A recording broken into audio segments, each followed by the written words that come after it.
Hello, good morning dear students. कैसे हैं आप सब? आई होप कि आप सब लोग सेफ होंगे, ठीक होंगे, सुरक्षित होंगे और घर पर होंगे और घर पर ही रहिएगा, क्योंकि अभी जो है कोरोना काल में घर पर रहना ही सेफ है। और आप लोगों की पढ़ाई कैसी चल रही है? आई होप कि आप सब पढ़ाई भी ठीक ठाक कर रहे होंगे और आगे भी करते रहिएगा। और जो स्टूडेंट अभी पढ़ाई स्टार्ट नहीं किए हैं वे आज से ही पढ़ाई में लग जाएं, और जो स्टूडेंट्स पढ़ाई कर रहे हैं वे लगातार अपनी पढ़ाई को कंटिन्यू रखें, क्योंकि पढ़ाई ही अर्थात शिक्षा ही एक ऐसा साधन है जो आपको सफलता के उच्च शिखर पर पहुंचाएगी, यानी कि पहुंचा सकती है। यानी कि शिक्षा ही आपको सफलता के उच्च शिखर पर ही पहुंचाएगी। तो इसलिए आप सबको अपनी पढ़ाई को कंटिन्यू करना आवश्यक है। तो अभी तो आप लोग ऑनलाइन माध्यम से ही अपनी पढ़ाई को कंटिन्यू रखें जब तक कि आपकी ऑफलाइन क्लास स्टार्ट नहीं हो जाती। तो चलिए आज का क्लास स्टार्ट करते हैं। तो पिछले क्लास में हम लोगों ने प्राकृत संख्याओं के बारे में पढ़ा, यानी कि प्राकृत संख्याओं के बारे में जाने, और प्रश्नावली 1 तक हम लोग पढ़ लिए थे। तो प्राकृत संख्या क्या होता है एक बार देख लेते हैं। तो गणना करने के लिए जिन संख्या का उपयोग किया जाता है उन्हें प्राकृत संख्या कहते हैं, और जिन्हें कैपिटल N से प्रदर्शित करते हैं, जैसे संख्या 1 2 3 4 इत्यादि क्या है? प्राकृत संख्याएं हैं। तो सबसे छोटी प्राकृत संख्या कौन सी है? 1 है। अप्राकृत संख्या में एक जोड़ देने पर अगली प्राकृत संख्या प्राप्त होती है, तो ये भी याद रखेंगे। और सबसे बड़ी प्राकृत संख्या नहीं प्राप्त की जा सकती, अर्थात किसी संख्या में एक जोड़कर अगली प्राकृत संख्या बड़ी प्राकृत संख्या होगी, प्राप्त संख्या में जोड़कर अगली बड़ी प्राप्त संख्या हो जाती है। यानी कि सबसे बड़ी प्राकृत संख्या प्राप्त नहीं की जा सकती, ये वाला पॉइंट याद रखेंगे आप लोग। और यहाँ से प्राकृत संख्या में जोड़कर अगली प्राकृत संख्या प्राप्त की जा सकती है, और सबसे छोटी प्राकृत संख्या 1 है। तो ये सब पॉइंट एक बार अच्छे से और पढ़ लेंगे आप लोग। तो आइए आज आगे देखते हैं। आज पढ़ेंगे हम लोग अध्याय 2, तो यानी कि इकाई अध्याय 2 लेसन 2, पूर्ण संख्या एवं पूर्ण संख्याओं पर संक्रियाएं, यानी कि वोल नंबर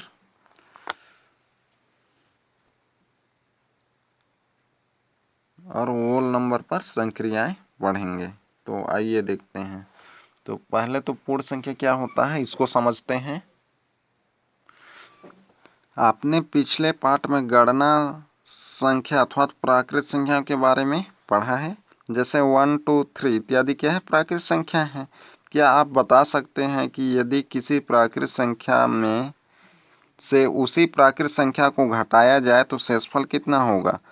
तो इससे पहले भी आप लोग पढ़ चुके होंगे कि किसी प्राकृत संख्या में सेम प्राकृत संख्या को, यानी कि समान प्राकृत संख्या को आपस में माइनस करते हैं तो आंसर जो है हमेशा 0 प्राप्त होता है। जैसे 2 एक कोई प्राकृत संख्या है और फिर 2 ही प्राकृत संख्या, यानी कि सेम प्राकृत संख्या में सेम प्राकृत संख्या को माइनस कर रहे हैं, तो 2 में 2 माइनस करेंगे तो कितना आएगा? 0। ठीक उसी तरीके से 5 में 5 माइनस करेंगे तो क्या आएगा? 0। तो यहाँ शून्य प्राप्त हो रहा है। क्या यह प्राकृत संख्या है? तो शून्य क्या है? प्राकृत संख्या नहीं है, क्योंकि इससे पहले हम लोग पढ़े हैं कि प्राकृत जो संख्या है वह 1 से स्टार्ट होता है। तो नहीं, शून्य प्राकृत संख्या नहीं है, परंतु हमें इसकी आवश्यकता है। यदि किसी पेड़ पर 5 चिड़िया बैठी हो और पांचों उड़ जाए तो पेड़ पर बैठी चिड़ियाओं की संख्या क्या होगी? तो क्या होगी? सभी उड़ गए तो क्या होगी? 0 होगा। तो इस प्रश्न का जवाब देने के लिए गणना के साथ शून्य के भी आवश्यक होगी। तो अब देखते हैं हम लोग। तो वह संख्या का समूह जिसमें गणना संख्या के साथ शून्य भी शामिल है पूर्ण संख्या कहलाती है। पूर्ण संख्या को W W से प्रदर्शित करते हैं, यानी कि कैपिटल W से। तो ये वाला पॉइंट याद रखेंगे आप लोग। वह संख्या का समूह जिसमें गणना संख्या के साथ शून्य भी शामिल है पूर्ण संख्या कहलाती है। पूर्ण संख्याओं को कैपिटल W से प्रदर्शित करते हैं, अर्थात पूर्ण संख्या 0, 1, 2, 3, 4 इत्यादि। तो पूर्ण संख्या कहाँ से स्टार्ट होती है? 0 से, और प्राकृत संख्या कहाँ से? 1 से। तो ये भी ध्यान रखेंगे। तो आइए शून्य को और समझने का प्रयास करते हैं। जैसे संगीता के पास 10 रुपये है, तो उनसे 7 रुपये की कापी खरीदी तथा 3 रुपये के पेन खरीदा, तो उसके पास कितने रुपए बचे? तो संगीता के पास पहले 10 रुपये थे, उसमें से क्या कर दी? 7 रुपये की कापी खरीद ली और 3 रुपये के पेन, तो उसके पास कितने रुपए बचेंगे? तो शेष बचे रुपये। जैसे पहले तो क्या करना पड़ेगा? जितना खर्च है उसको प्लस करना पड़ेगा, फिर उसको माइनस कर देना पड़ेगा जो कुल रुपए था उसमें, तब उसके पास शेष रुपए निकल आएगा। जैसे यहाँ पर 10 - 7 इक्वल टू क्या आएगा? 3, यानी कि काफ़ी के दाम को माइनस कर दिए, कम कर दिए। फिर शेष जो 3 रुपये बचा उसमें 3 का पेन खरीद लिया, तो 3 - 3 इक्वल टू 0, तो पेन का दाम कम कर लिया। संगीता के पास 0 रुपये बचे, इसे 0 चिन्ह से प्रदर्शित करते हैं, यानी कि इससे। तो इस तरीके से समझ गए होंगे कि पूर्ण संख्या क्या है, अपूर्ण संख्या की आवश्यकता क्यों होती है। तो आइए अब देखते हैं पूर्ण संख्याओं को संख्या रेखा में दर्शाना। तो पूर्ण संख्या को संख्या रेखा में किस तरीके से दर्शाते हैं, आइए देखते हैं। पहले तो समझते हैं कि संख्या रेखा है क्या। तो संख्या रेखा यानी कि जब किसी रेखा में संख्याओं को प्रदर्शित किया जाता है तो उसे संख्या रेखा कहते हैं। तो पहले उसके लिए क्या करना पड़ेगा? रेखा बनाना पड़ेगा, फिर उस पर क्या करना पड़ेगा? संख्या को प्रदर्शित करना पड़ेगा, यानी दर्शाते हैं, तो उसे संख्या रेखा कहते हैं। जैसे पूर्ण संख्याओं को एक सरल रेखा पर दिखाने के लिए अपनी कॉपी में चित्रानुसार एक सरल रेखा कीजिए जिसमें समान दूरी पर कई चिन्ह लगे हैं। यानी कि एक रेखा बनाना है, उस पर संख्याओं को दर्शाना है। जैसे कि यहाँ पर आप लोग चित्र में देख पा रहे होंगे, तो एक रेखा बनाया गया है जिस पर संख्या को दर्शाया गया है, और प्रत्येक जो दूरी है वह समान दूरी पर रहे, यानी कि प्रत्येक जो संख्या है वह समान दूरी पर रहे। तो इसमें प्रारंभिक बिंदु को 0 से, यानी कि प्रारंभिक बिंदु को 0 से दर्शाते हैं। शून्य के दाईं ओर बिंदु को क्रमशः 1, 2, 3, 4 इत्यादि लिखते जाएं। जैसे शून्य के ये दाहिना है की ओर 1, 2, 3, यानी कि प्राकृत संख्या को इस तरीके से समान दूरी पर लिखते गए। क्या संख्या रेखा देखकर बता सकते हैं कि कौन सी संख्या बड़ी है? इससे सोचिए कि किसी संख्या का बाएं ओर की संख्या उससे बड़ी होगी या छोटी। तो ये है संख्या रेखा। जैसे इस पर ये स्केल की सहायता से कोई रेखा बना लेंगे आप लोग भी, इस तरीके से ये रेखा खींच लिए। तो इसमें शून्य के बाईं ओर शून्य ये है, तो यहाँ से प्रारंभ होता है। इसके दाहिनी ओर क्रमशः 1 समान दूरी पर इस तरीके से संख्या को प्रदर्शित कर देंगे। तो 1, 2, 3, 4, 5, 6, 7, तो यह क्या है? संख्या रेखा है। तो ये समझ गया संख्या रेखा। तो आगे देखते हैं पूर्ण संख्याओं के गुण। तो पूर्ण संख्याओं के गुण आप जानते हैं कि 0, 1, 2, 3, 4 इत्यादि क्या है? पूर्ण संख्या है। तो आइए इनके गुणों का अध्ययन करें। तो प्राकृत संख्याओं के सभी गुण पूर्ण संख्याओं के लिए भी सही है, यानी कि प्राकृत संख्या का जो भी गुण है वह पूर्ण संख्याओं के लिए भी सही है। सबसे छोटी पूर्ण संख्या 0 है, और सबसे छोटी प्राकृत संख्या कौन सी है? 1 है। तो इन दोनों पॉइंट को अच्छे से याद रखेंगे। तो संख्या रेखा पर 0 के दाहिनी ओर क्रमशः पूर्ण संख्या बढ़ते क्रम में दिखाई गई है, अर्थात 0 + 1 = 1, 1 + 1 अर्थात 2। तो इस तरीके से आगे बढ़ते जाएगा। संख्या रेखा पर दाहिनी ओर से बाएं ओर क्रमशः घटते क्रम में। तो संख्या रेखा में दाहिनी ओर संख्या को बढ़ते क्रम में और बाईं ओर घटते क्रम में। तो सबसे बड़ी पूर्ण संख्या नहीं दिखाई जा सकती। इससे पहले हम लोग पढ़ चुके हैं कि सबसे बड़ी प्राकृत संख्या प्राप्त नहीं की जा सकती, क्योंकि यदि आप कोई बड़ी से बड़ी संख्या सोचते हैं तो उसमें एक जोड़कर उससे अगली बड़ी संख्या प्राप्त की जा सकती है जो उस संख्या की परवर्ती होती है। यानी कि किसी भी संख्या में 1 प्लस करते हैं तो जो प्राप्त होता है उसे उस संख्या का परवर्ती संख्या कहते हैं। जैसे कोई संख्या 2 है तो इसका परवर्ती निकालना, अगर इसमें 1 प्लस कर दें ऐसा तो कितना मिल जाएगा 3। तो 2 का परवर्ती कौन हुआ 3। यानी कि किसी भी संख्या का अगली जो संख्या है उस संख्या का परवर्ती होता है। अब परवर्ती प्राप्त करने के लिए उसमें 1 प्लस कर देते हैं तो उस संख्या का परवर्ती ज्ञात हो जाता है।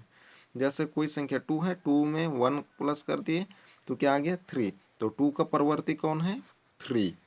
अब पूर्ववर्ती प्राप्त करने के लिए क्या करते हैं 1 माइनस कर देते हैं। जैसे कोई संख्या 3 है तो इसका हम लोगों को पूर्ववर्ती यानी कि इससे पहले का संख्या चाहिए तो क्या कर देना है 1 माइनस। तो 3 में 1 माइनस कर दिए तो 2 मिल गया। तो 3 का पूर्ववर्ती कौन है 2 है। यानी कि किसी भी संख्या का परवर्ती प्राप्त करना है तो 1 प्लस करके करते हैं और पूर्ववर्ती प्राप्त करना है तो 1 माइनस करके। तो किसी भी संख्या का पूर्ववर्ती और परवर्ती निकाल लेंगे। तो आइए देखते हैं अब आगे। जैसे 50 की पूर्ववर्ती संख्या क्या होगा 49 और 17 की पूर्ववर्ती संख्या 16। ये सब कैसा है पूर्ववर्ती निकालना है तो 1 माइनस करके प्राप्त किए और परवर्ती में 1 प्लस करके निकालते हैं। तो आइए देखते हैं अब आगे संख्या रेखा पर संक्रियाएं। तो पूर्ण संख्याओं का योग पर संक्रियाएं। तो संख्या रेखा पर आइए देखते हैं क्रियाकलाप 1। संख्या रेखा 3 + 2 = 5 दिखाया गया है, यानी कि दिखाइए। तो संख्या रेखा पर हम लोगों को इसको दिखाना है। तो सबसे पहले तो संख्या रेखा बनाना पड़ेगा, फिर 0 से दाहिनी ओर 3 स्थान चलेंगे, 3 स्थान पर पहुंच जाने के बाद 3 से आगे 2 स्थान चलेंगे, फिर कहाँ पहुंच जाएंगे 5 में। तो इस प्रकार 0 से दूरी 5 है। तो 3 + 2 = 5। तो आइए 3 + 2 को संख्या रेखा में किस प्रकार प्रदर्शित करना है देखते हैं। तो इस तरीके से पहले संख्या रेखा बना लेना है हम लोगों को। 3 + 2 = 5। तो इसको संख्या रेखा में प्रदर्शित करना है। तो सबसे पहले संख्या रेखा बना लेंगे इस तरीके से स्केल से ऐसा। ये संख्या रेखा बना लिए, फिर यहाँ एक 0, फिर समान दूरी पर ये लेना है 1 2 3 4 6 7 8। इस तरीके से फिर संख्या प्रदर्शित कर देना है 1 2 3 4 5 6 7 8। इस तरीके से आगे बढ़ते जाएगा। तो हम लोगों को क्या करना है 3 और 2 को प्रदर्शित करना है। तो सबसे पहले 0 से कहाँ जाना है 3। तो वहाँ से आप लोग इस तरीके से अच्छे से बनाएंगे इसको। तो 0 से 3, तो 3 की तरफ जा रहे हैं तो एरो का निशान 3 की तरफ होगा। कितना 3 प्लस गए 3, तो प्लस लगाएंगे। फिर कहाँ जाना है 2, तो 2 कदम फिर जाना है तो 2 कदम यहाँ से आगे जाएंगे। तो यहाँ आएंगे तो 1, यहाँ आएंगे तो 2, यानी कि 2 स्थान। तो कहाँ पहुँच जाएंगे 5 पर, ये इस तरीके से। तो ये +2, तो आंसर भी कितना है 5 है, तो इसलिए 5। तो इस तरीके से प्रदर्शित करना है तो बन जाएगा संख्या रेखा में प्रदर्शित करना। जैसे और एक देखते हैं, जैसे रहता 3 + 5 + 4। अगर 3 रहता इस तरीके से तो और सबको प्लस करेंगे तो 8 12 आएगा। तो इसको संख्या रेखा पर प्रदर्शित करना है। तो क्या करेंगे इस तरीके से बना लेंगे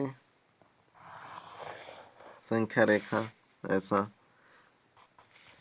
फिर इसमें समान दूरी पर संख्या लिख लेंगे।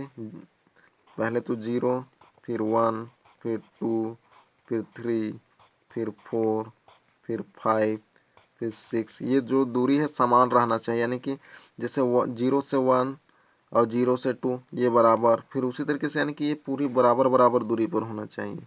ये 7 8 9 10 11 12 13 14, इस तरीके से बराबर बराबर दूरी पर रहना चाहिए। तब पहले क्या है 3 जाएंगे, 0 से पहले 3 था तो 3 जाएंगे, ये 3 हो गया प्लस 3, फिर क्या है 5, तो 5 स्टेप जाएंगे आगे। तो यहाँ से देखेंगे 5 स्टेप जाना है, यहाँ आएंगे तो 1 स्टेप, यहाँ आएंगे 2, यहाँ आएंगे 3, यहाँ आएंगे तो 4 स्टेप हो जाएगा, और यहाँ आएंगे तो 5 स्टेप हो जाएगा। तो कहाँ पहुँचेंगे, 5 स्टेप चलेंगे तो 3 से 8 पर। तो इसको जो है अच्छे से बनाएंगे आप लोग, ये 8 पर पहुँच गया ऐसा, प्लस का 8। फिर आगे फिर कितने स्टेप जाना है, 4 स्टेप। तो यहाँ जाएंगे तो यहाँ 1 स्टेप, यहाँ 2 स्टेप, यहाँ 3, यहाँ 4 स्टेप, यानी कि सबको प्लस करेंगे तो 12 आए। तो लास्ट में कहाँ पहुँचेंगे, 12 में,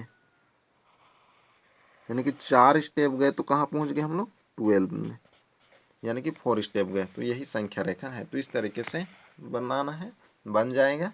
तो आइए देखते हैं अब आगे। तो आगे है अभ्यास 2.1। तो संख्या रेखा, आप स्वयं इसी प्रकार संख्या रेखा बनाकर प्रश्नों की जांच कीजिए। तो संख्या रेखा बनाने आ जाएगा। तो ये था प्लस पर। आगे देखते हैं पूर्ण संख्याओं को घटाना। अब घटाने वाले संख्या को हम लोग संख्या रेखा में किस तरीके से प्रदर्शित करेंगे, तो आइए उसको देखते हैं। जैसे क्रियाकलाप 2 में है 8 - 5 = 3 है, इसे संख्या रेखा पर प्रदर्शित करना है। तो सबसे पहले तो इस तरीके से संख्या रेखा बना लेंगे। तो जैसे प्लस वाले बनाने था उसी तरीके से संख्या रेखा खींच लेंगे, आ जाएगा। और समान दूरी पर यह संख्या प्रदर्शित कर दिया गया है 1 2 3 4 5 6 से लेकर 15 तक। अब यहाँ पहले क्या है 8, तो पहले कहाँ जाएंगे, 0 से 8 तक, ये पहुँच गए 8 तक। फिर क्या कर रहे हैं, यहाँ अब माइनस आ गया है तो आगे नहीं जाएंगे, तो कहाँ आएंगे, अब पीछे आएंगे। जब भी माइनस लग जाता है तो पीछे आते हैं। तो कितना स्टेप पीछे आएंगे, 5 स्टेप। कहाँ से, 8 से। तो 8 पर पहुँचे थे तो 8 से 5 स्टेप पीछे आएंगे तो कहाँ पहुँच जाएंगे, 3 पर। तो यहाँ आएंगे तो 1 स्टेप, यहाँ आएंगे दूसरा स्टेप, यहाँ तीसरा, यहाँ चौथा, यहाँ पाँचवा। तो 5 स्टेप ये पीछे आ गए तो कहाँ पहुँच गए, 3 पर। तो पीछे आ रहे हैं तो उसको इसलिए माइनस से प्रदर्शित करते हैं। तो इस तरीके से ये बन जाएगा। तो पहले कहाँ, 0 से 8 स्टेप गए क्योंकि पहले 8 था। फिर -5 है, ये -5 है, माइनस लगा है तो इसलिए कहाँ आएंगे, माइनस आएंगे। कितने स्टेप, 5 स्टेप। तो 8 से 5 स्टेप पीछे आएंगे तो कहाँ पहुँच जाएंगे, 3 पर। तो ये -5। तो इस तरीके से प्रदर्शित करना है माइनस वाले के लिए, तो बन जाएगा। तो यहाँ अभ्यास 2 है तो यहाँ से बना के देख लेंगे ये। तो आइए देखते हैं अब आगे पूर्ण संख्या का गुणा, यानी कि अब गुणा पर संख्या रेखा किस तरीके से प्रदर्शित करना है। जैसे ये संख्या रेखा पर पूर्ण संख्या को गुणा पर दर्शाया जा सकता है। जैसे 3 × 4 = 12। तो इसको संख्या रेखा पर प्रदर्शित किस तरीके से करना है, तो आइए देखते हैं। तो किसका, मल्टीप्लाई का। इससे पहले हम लोग प्लस और माइनस का को, यानी कि उस तरीके से संख्या को संख्या रेखा पर प्रदर्शित कर चुके हैं। अब मल्टीप्लाई वाले का, जैसे 3 × 4 है तो इसको हम लोग को संख्या रेखा में प्रदर्शित करना है। 3 × 4 = 2।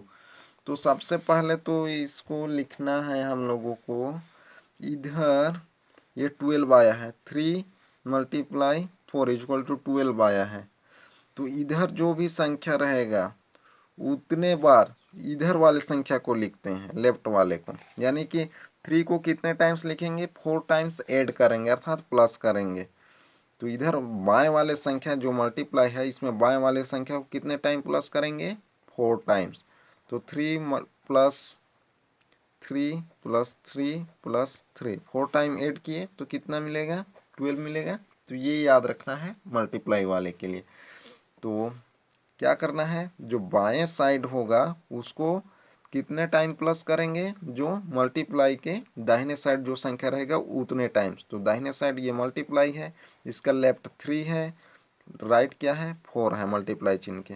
तो जो लेफ्ट में संख्या है मल्टीप्लाई के उसको कितने टाइम प्लस करेंगे, जो मल्टीप्लाई के राइट साइड में, मल्टीप्लाई के राइट साइड में 4 है तो 4 टाइम्स प्लस कर दिए। तो इस तरीके से लिख सकते हैं 12 को। ये हो गया। अब क्या करना है, संख्या रेखा बना लेना है। तो संख्या रेखा इस तरीके से स्केल की सहायता से बना लेंगे। ये संख्या रेखा बना लिए इस तरीके से। फिर यहाँ 0, अब समान दूरी पर प्रदर्शित करेंगे इसको। 1 2 3 4 5 6 7 8 9 10 11 12 13। तो इसको और आगे भी बढ़ा सकते हैं। तो इस तरीके से तो 3 कितने टाइम ऐड है यहाँ पर, अब ये कहाँ से आया पता चल गया। तो 3 4 टाइम्स है, तो यहाँ से पहले तो 0 से 3 जाएंगे, 3 स्टेप। तो ये 0 है, यहाँ 3 है, तो ये 3 स्टेप आ गए प्लस 3। फिर कितना 3 स्टेप, तो यहाँ आएंगे तो 1 स्टेप, यहाँ आएंगे 2 स्टेप, यहाँ आएंगे 3 स्टेप। तो कहाँ पहुँच जाएंगे 6 पर। ये प्लस का 3, यहाँ भी प्लस का 3।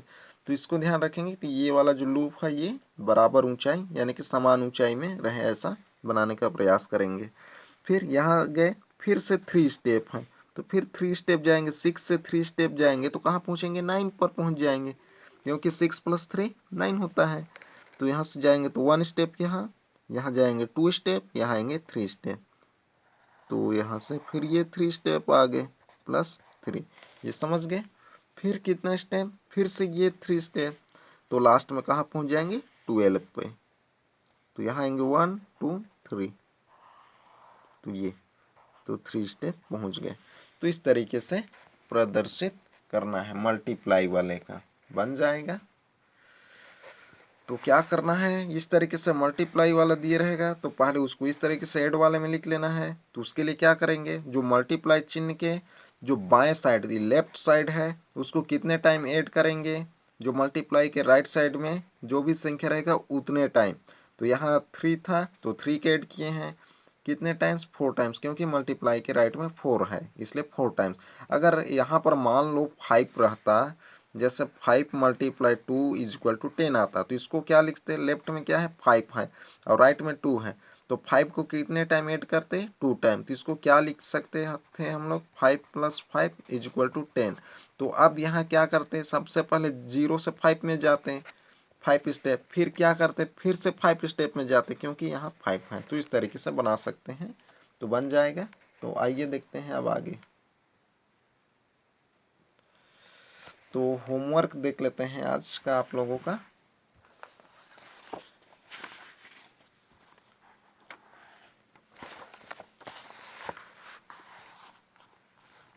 तो होमवर्क रहेगा आप लोगों का अभ्यास 2.1 का संख्या रेखा पर प्रदर्शित करना है। तो जिसमें का ये 1 नंबर ये एक रहेगा और अभ्यास 2 का ये नंबर। तो ये 2 होमवर्क है आप लोगों का। अभ्यास 2 का ये पहला वाला संख्या रेखा में प्रदर्शित करना और अभ्यास 1 का भी पहला वाला ये संख्या रेखा में प्रदर्शित करना। तो आगे जो है हम लोग अगले क्लास में पढ़ेंगे। तो आज का क्लास यही तक।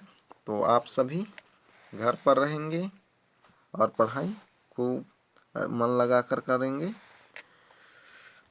तो ओके, बाय।